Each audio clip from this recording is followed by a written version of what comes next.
Alors, on va reprendre le cours d'intégration et aujourd'hui on parlera de produits de convolution avec Mimine. Donc, en particulier, aujourd'hui on va s'intéresser à l'opérateur de translation, à savoir qu'on prend une fonction f dans LP et on regarde donc f de x qui sera juste la fonction f de t-x. Et en fait, donc, cet opérateur de translation va agir sur LP de manière uniformément continue. Donc ça, c'est un résultat qu'il faut savoir et il faut aussi savoir le démontrer parce que parfois, c'est une question qui tombe à l'écrit. Et la démonstration se fait en deux étapes. Donc la première étape, c'est d'abord de regarder qu'est-ce qui se passe si notre fonction est continue à un support compact. Dans ce cas-là, on peut appliquer le théorème de Hein et dire que la fonction est uniformément continue. Et si maintenant, en fait, je regarde la norme g de x moins g de y pour x et y suffisamment proches, en fait, ce qui va se passer, c'est que ponctuellement, cette fonction g de u moins g de u plus h va être plus petit que epsilon. Et va être plus petit que epsilon partout sur R, plus qu'en fait G va être uniformément continu. Par ailleurs, si on suppose G à support compact, et bien à ce moment-là, l'intégration qui va avoir lieu ici va être sur un segment de longueur finie, et du coup, on va pouvoir majorer cette intégrale par une quantité qui tend vers 0. Donc, quand on a affaire à une fonction continue à support compact, c'est assez facile de démontrer le résultat de continuité. Par contre, comment est-ce qu'on fait pour, en général, quand on a une fonction f qui n'est pas du tout à support compact et pas du tout continue, mais juste LP? Bien là, on va utiliser un raisonnement de densité, à savoir qu'on va prendre donc f quelconque, et on va prendre donc g à support compact continu, telle que la norme LP, la distance LP entre les deux, soit plus petite que epsilon sur 3. Et maintenant, en fait, la façon dont on va mesurer la distance entre le translaté f de x et f de y, on va intercaler de manière astucieuse g de x. Donc f de x moins g de x, bon, bah, ça ce sera plus petit que epsilon sur 3 d'après cette formule-là, et de même g de y moins f de y. Donc je vous rappelle que g de y, c'est donc la fonction g de t moins y. Donc ce morceau-là va être plus petit que epsilon sur 3, ce morceau-là va être plus petit que epsilon sur 3, il reste ce morceau-là, eh bien en fait il va être plus petit que epsilon puisque g est fixé à support compact et à ce moment-là on peut appliquer le petit a. Donc ça nous démontre notre résultat. D'ailleurs on verra des applications plus tard de ce résultat. Et maintenant, on va passer à la convolution LP-LQ. Alors attention, P et Q sont conjugués. Ça veut dire qu'on a P et Q, donc plus grand que 1, tel que 1 sur P plus 1 sur Q est égal à 1. Et donc, dans ce cas de figure, on a F étoile G, donné par la formule habituelle, qui va exister pour tout x et qui va être une fonction continue, et même qui va tendre vers 0 à l'infini. Alors, on va démontrer partiellement ce résultat. Déjà, il y a le problème d'existence. Alors, donc, le produit de convolution, donc, ça va être l'intégrale de f de x moins t g de t. Donc, du coup, on peut regarder l'intégrale de la valeur absolue de cette fonction et montrer que, en fait, cette intégrale est bien définie. Elle est bien définie par l'égalité de Hölder, puisque en fait, P et Q sont conjugués, donc c'était l'hypothèse qu'on a pris. On peut appliquer l'égalité de Hölder, et donc cette intégrale va être plus petite que ceci fois cela, d'après les hypothèses qu'on a prises, parce que f appartient à LP et g appartient à LQ, bah, nécessairement ceci et ceci seront finis, et donc ceci est fini, et donc ça montre bien que l'intégrale de f de x moins t g de t est bien définie pour tout x d'ailleurs. Donc finalement, on a bien existence, on a le petit 1, donc existence du produit de convolution pour tout x. Alors maintenant, ce qu'on va faire, c'est donner une majoration en fait de f étoile g. Bah, en fait, c'est pas très compliqué, puisque f étoile g de x, clairement, ça va être plus petit que cette intégrale-là, et on peut le majorer par ceci. Et donc là, en faisant un changement de variable par translation évident, on obtient que f étoile g pour tout x va être plus petit que ceci, qui bien sûr est fini. Donc ça nous montre déjà que f étoile g est borné. Alors par contre, là où ça commence à devenir un petit peu plus délicat, c'est pour montrer la continuité de f étoile g. Alors, en fait, il y a une astuce. Donc la première partie, c'est déjà, on va introduire un f /. Alors ça, c'est la partie la moins importante de la démonstration. La raison pour laquelle on fait ça, c'est que ici, on a de f de x moins t. Et ça ne nous arrange pas tellement, en fait, on préférait avoir plutôt du f de t moins x. Alors pourquoi est-ce qu'on veut du f de t moins x? Eh bien c'est parce que en fait on veut faire intervenir l'opérateur de translation, et pour l'opérateur de translation, juste, ben voilà, c'est f de t moins x, donc juste à la place de f, on va prendre donc f /, qui est donc f / de u, c'est f de moins u, c'est juste un moins, donc vraiment, vous pouvez faire le raisonnement, imaginez qu'à la place de f /, c'est juste f, ça ne posera pas de problème. Donc en tout cas, on a ceci qui est égal à cela. Donc l'étape suivante, en fait, ça va être de s'intéresser à une forme linéaire particulière.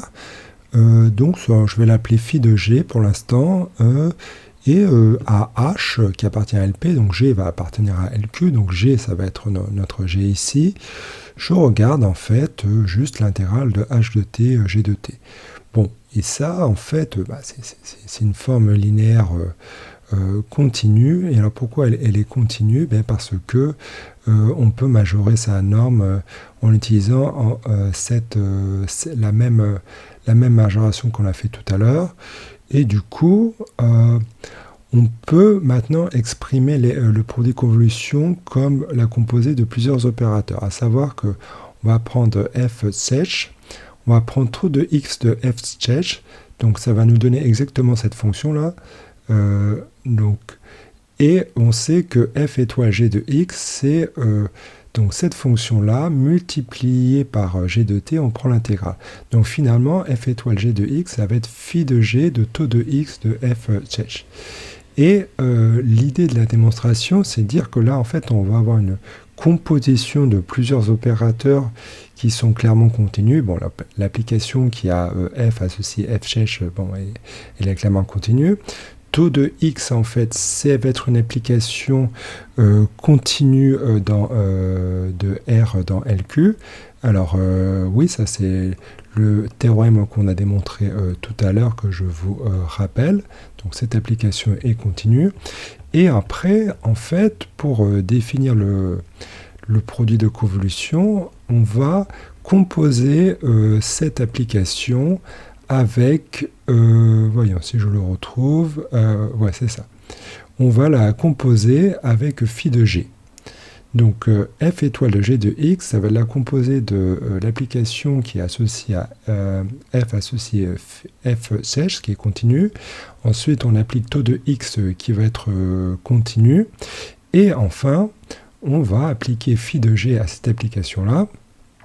Et comme en fait on compose des applications continues, eh bien ça va nous donner une application continue. Voilà, donc ça c'est la démonstration pour obtenir le petit 2, ici qu'on a bien une fonction continue. Alors le fait que ça tende vers 0, c'est un petit peu compliqué, c'est un raisonnement par densité. Je vous renvoie au Daniel Lee si vous voulez avoir les détails. Alors, nous allons considérer maintenant le produit de convolution, alors pas pour le cas LP-LQ, mais pour le cas L1 et l'infini.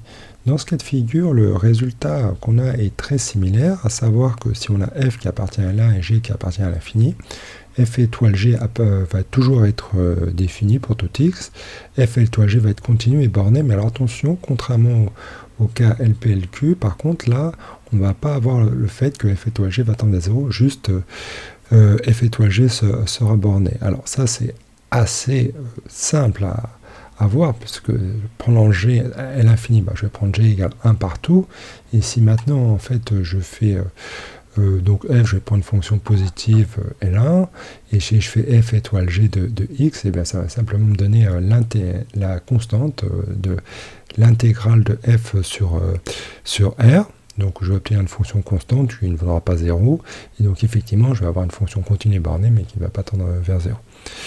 La démonstration est très similaire au cas LP-LQ, donc je ne vais pas insister, et par ailleurs effectivement on retrouve la même majoration que l'on avait tout à l'heure. Alors enfin il y a l'autre cas, donc ça on l'avait vu dans une vidéo précédente, dans la vidéo sur Fubini, donc je ne vais pas redonner la démonstration, mais je vous conseille de bien la connaître. C'est quand f et g sont deux fonctions L1, et à ce moment-là, donc le produit de convolution existe, mais attention, c'est pour presque tout x. Alors, contrairement au cas L infini L1 et au cas LP-LQ, là, ce n'est que pour presque tout x qu'on pourra définir f étoile g, et par ailleurs, f étoile g va être une fonction L1. On a également cette majoration. Alors, on va passer aux unités approchées. Et ce qu'on va appeler les unités approchées, ce sera donc des fonctions P positives, plus petites que 1, et telles que P appartient à L1, et l'intégrale de P sera égale à 1. Donc, en fait, c'est des densités de probabilité, si on veut. Et on va s'intéresser, en fait, au dilaté de ces fonctions, c'est-à-dire P de A de T, qui est égal à 1 sur A, P de T sur A. Donc en fait, on va prendre A qui va se rapprocher de plus en plus vers 0, et il faut voir ces PA de T comme des fonctions boss qui vont se concentrer de plus en plus en 0, et on va utiliser cette propriété pour montrer que dans ce cas de figure, quand on a une fonction G continue, bornée, alors le produit de convolution entre G et P de A va tendre vers G de X, et ça pour tout X. Et par ailleurs, si G est uniformément continu, la convergence uniforme, donc ça sera un résultat qui est intéressant, mais un petit peu moins utile pour la suite du cours. Mais un résultat qui est très important, c'est qu'aussi on va avoir la convergence en norme LR, à savoir que si F appartient à LR, et bien F étoile P de A, moins de F va tendre vers 0 pour la norme LR.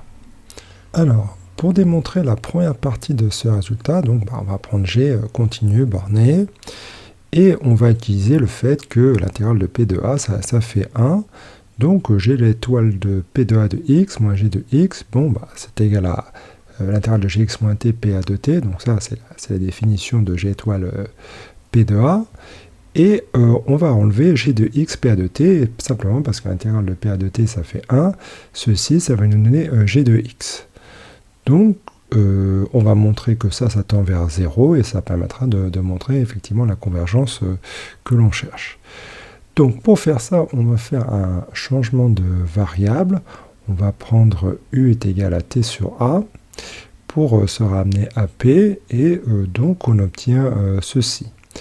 À ce moment-là, on va pouvoir appliquer le théorème de convergence dominée. Alors pourquoi? Parce que A va tendre vers 0, donc ceci va tendre vers 0, donc sous réserve de faire la majoration adéquate, eh bien on peut appliquer le théorème de convergence dominée. Comme G est continu, il n'y a pas de problème pour s'assurer que ceci ça tend bien vers 0, P par ailleurs est borné, donc très bien, donc ça, il n'y a pas de souci, ça va bien tendre vers 0. Et maintenant, donc, si je veux majorer donc, cette fonction indépendamment de A par une fonction L1, c'est assez facile parce que G est borné, donc ça c'est une hypothèse, donc ça va être plus petit que la norme infinie de G, plus petit que la norme infinie de G, donc finalement ça va être plus petit que 2 fois la norme G infinie de G multiplié par P de U est L1, donc ça fait partie de nos hypothèses, et donc on peut appliquer le théorème de convergence dominée, et on déduit en fait cette convergence. Alors maintenant on va montrer la deuxième partie du théorème, à savoir que F étoile P de A moins F va tendre en norme LR vers 0 quand F appartient à LR ou R est plus grand que 1. Bon, alors le début, ça va être assez similaire. On prend f étoile p de a de x moins f de x, ça donne ça. Tout simplement parce que l'intégrale de p a de t, je vous rappelle, donne 1. Et donc ça nous donne bien moins f de x. Et là, l'astuce, ça va être d'appliquer l'égalité de Holder. Alors attention, pas l'égalité de Holder à la mesure de Lebesgue. On va définir une mesure qui va être la mesure associée à p de a t dt, c'est-à-dire que si je prends une fonction g, la mesure de cette fonction, ça va être l'intégrale de g de t multiplié par p a de t dt. D'accord ? Et en fait, cette fonction f de x moins t moins f de x, bon, je vais vous l'appeler grand f de t, ça va être une fonction qui va être dans LR, mais LR associée à cette mesure-là, et on va la multiplier par 1, et 1, en fait, va aussi appartenir à ls, donc ls, ça va être le conjugué, donc 1 plus 1 sur r plus 1 sur s est égal ici à 1, et la fonction constante, bien sûr, n'appartient pas à ls par l'ordre de Lebesgue, mais elle appartient à ls pour la mesure associée à p a de t dt. Donc on peut appliquer l'égalité de Holder. Bon, l'égalité de Holder, quand le terme avec 1 en fait va se simplifier, va juste rester 1, parce qu'encore une fois, l'intégrale de 1 puissance s pa de t dt, bon, ça va donner 1. Et donc finalement, on va avoir que ceci va être plus petit que cela. Alors, la deuxième étape de la démonstration, ça va être le théorème de Tonelli, à savoir qu'on veut montrer que cette fonction est dans LR, donc bon, voilà, on va l'intégrer, mettre à la puissance R, et comme on a affaire à des fonctions positives, ça c'est une fonction positive, ça c'est une fonction positive, en fait, on va intégrer d'abord par rapport à x et ensuite par rapport à t, au lieu d'intégrer par rapport à t et ensuite par rapport à x. Et encore une fois, à chaque fois que c'est positif, on n'a même pas besoin de vérifier que c'est intégraliste, on peut toujours utiliser le théorème de Tonelli. Et là, on va remarquer quelque chose. On va remarquer que cette fonction-là, en fait, c'est la translatée de f de t moins f. Et donc cette fonction-là, on va l'appeler g de t. Et là, on va pouvoir appliquer le théorème qu'on avait vu au début du cours, à savoir que la fonction de translation est continue, et du coup, par rapport à la norme LR, et du coup, g de t est une fonction continue et bornée. Et comme g de t est une fonction continue bornée, on se retrouve avec une sorte de produit de convolution, ici d'une fonction g de t multipliée par p a de t, et c'est même le produit de convolution g étoile p de a pris en 0. Et comme g est continu, on peut appliquer donc la première partie du théorème qu'on est en train d'essayer de montrer. Donc on a déjà montré ça et on va l'utiliser maintenant pour montrer ça. À savoir que notre fonction g de t, elle est continue, p a de t, voilà, c'est donc notre approximation de l'unité, et du coup, quand a va tendre vers 0, ça va tendre vers f de 0 moins f, c'est-à-dire 0, et donc ça montre bien que la norme LR de f étoile de p de a moins f va tendre vers 0. Donc, la démonstration de ce théorème, c'est potentiellement un développement que vous pouvez recaser dans vos leçons. Si vous trouvez que c'est un petit peu trop court, vous pouvez rajouter ce résultat, à savoir que si G est uniformément continu, alors la convergence uniforme. Vous allez trouver ce théorème donc, dans le livre d'analyse fonctionnelle de Daniel Lee. Et où est-ce qu'on peut le placer? On peut le placer clairement en 234, en 209, en 201, bien sûr, espace de fonction, et aussi intervention de symbole d'analyse. Dans toutes ces leçons-là, je pense que ça peut être un très bon développement.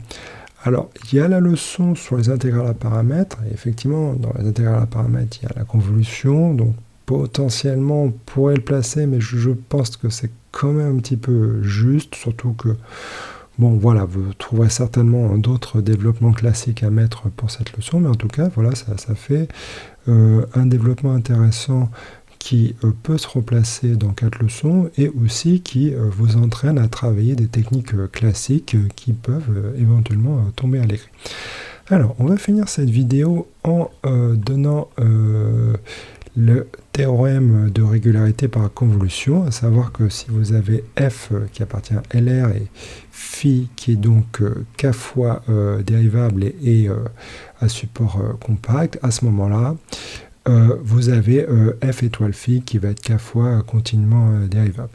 Et donc, vous pouvez utiliser ce théorème-là pour montrer des résultats de densité, à savoir que, par exemple, l'ensemble des fonctions C infini à support compact va être dense dans L puissance R. Voilà, je vous remercie. La prochaine fois, on attaquera les séries de Fourier, et en particulier, on verra comment le théorème qu'on vient de montrer peut être utile pour montrer des formules d'inversion. Merci, à bientôt.